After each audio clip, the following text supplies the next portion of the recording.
اب اس کے بعد میں جس طالب علم کو آواز دینے جا رہا ہوں ان کا نام ہے حنظلہ ضیاء الدین پٹیل، اور ان کے تقریر کا عنوان ہے ہندو مسلم اتفاق۔ اس شعر کے ساتھ میں ان کو آواز دیتا ہوں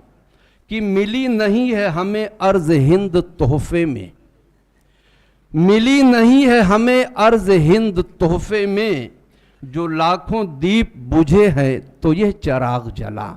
اس شعر کے ساتھ میں آواز دیتا ہوں حنظلہ ضیاء الدین پٹیل کو، وہ آئیں اور ہندو مسلم اتفاق پر تقریر پیش کریں۔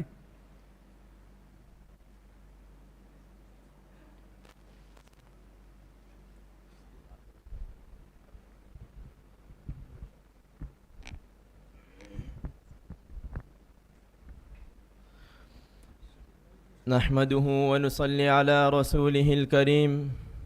اما بعد۔ معزز علماء کرام اور تشریف فرما مہمانان اعظام اور عزیز ساتھیوں،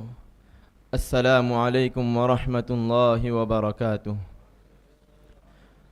آج مجھے جس موضوع پر لب کشائی کی دعوت دی گئی ہے وہ ہے ہندو مسلم اتفاق۔ یہ نہایت اہم موضوع ہے اور وقت کی ضرورت بھی ہے۔ میں اپنی بات اس شعر سے شروع کرتا ہوں کہ چاہت کا گلدان بنانا ہے ہم کو، چاہت کا گلدان بنانا ہے ہم کو، دنیا کا سلطان بنانا ہے ہم کو۔ ہر مذہب کے لوگ جہاں بے خوف جیے، ہر مذہب کے لوگ جہاں بے خوف جیے، ایسا ہندوستان بنانا ہے ہم کو۔ محترم حاضرین، آج دنیا میں بے شمار مذاہب ہے اور ہر مذہب کے پیروکاروں کی تعداد بھی بہت زیادہ ہے، لیکن دنیا کا کوئی بھی مذہب ایسا نہیں جو انسانوں کو انسانوں سے نفرت کی تعلیم دیتا ہو۔ ہر مذہب اخوت و بھائی چارگی اور انسانیت کا درس دیتا ہے، خدا کے بندوں سے پیار کرنا اور ہمسایوں اور برادران وطن کے ساتھ مل جل کر رہنا سکھاتا ہے۔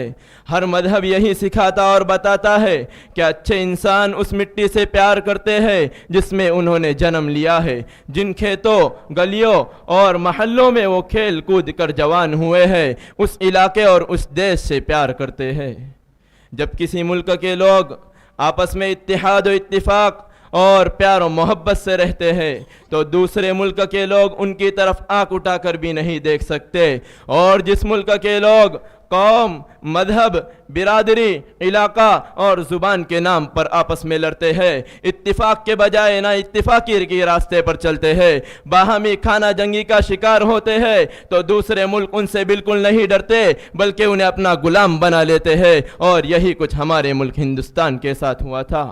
چنانچہ اسی کا فائدہ انگریزوں نے اٹھایا اور اپنی عیاری و چالاکی کے ساتھ یہاں کے سیدھے سادے رہنے والوں میں نفرت کی دیوار کھڑی کر کے آہستہ آہستہ ہمارے ملک ہندوستان پر قبضہ کر لیا، اور پھوٹ ڈالو اور حکومت کرو کی پالیسی پر چلتے ہوئے ہمیں لوٹتے رہے اور ہمارا خون چوستے رہے۔ اگر سب ہندوستانی اپنے آپ کو ایک دوسرے کا بھائی سمجھتے اور مل جل کر رہتے تو ہندوستان کبھی غلام نہ ہوتا، اور آج ہندوستان دنیا کی عظیم ترین طاقت ہوتا۔ مگر افسوس کہ اتنے سال غلامی کی زندگی گزارنے کے بعد بھی ہمیں عقل نہیں آئی، ہماری آنکھیں نہیں کھلی۔ میرے دوستو، آج ہمارا دل خون کے آنسو روتا ہے، بڑی تکلیف ہوتی ہے جب ہم صبح اٹھ کر پیارے ملک کا کوئی بھی اخبار اٹھا کر دیکھتے ہیں تو کہیں نہ کہیں آئے دن یہ دیکھنے کو ملتا ہے کہ برادران وطن آپس میں لڑ گئے، فرقہ وارانہ فساد ہو گیا، کہیں آپس ہی میں جھگڑا ہو گیا، کہیں ایک گاؤں والوں نے دوسرے گاؤں والوں پر حملہ کر دیا، کہیں پر کچھ لوگوں نے کسی غریب و مجبور کو پکڑ کر خوب پیٹا، اور ایسی بھی دل دہلا دینے والی خبریں سننے میں آتی ہے کہ بعض انسان نما درندوں نے کسی عورت کو اپنی ہوس کا نشانہ بنایا، اس کی آبرو ریزی کی، الغرض فسادات و آبرو ریزی کی خبریں اخبار کی زینت بنتی رہتی ہے۔ آخر ہمارے پیارے ملک کے باشندوں کو کیا ہو گیا؟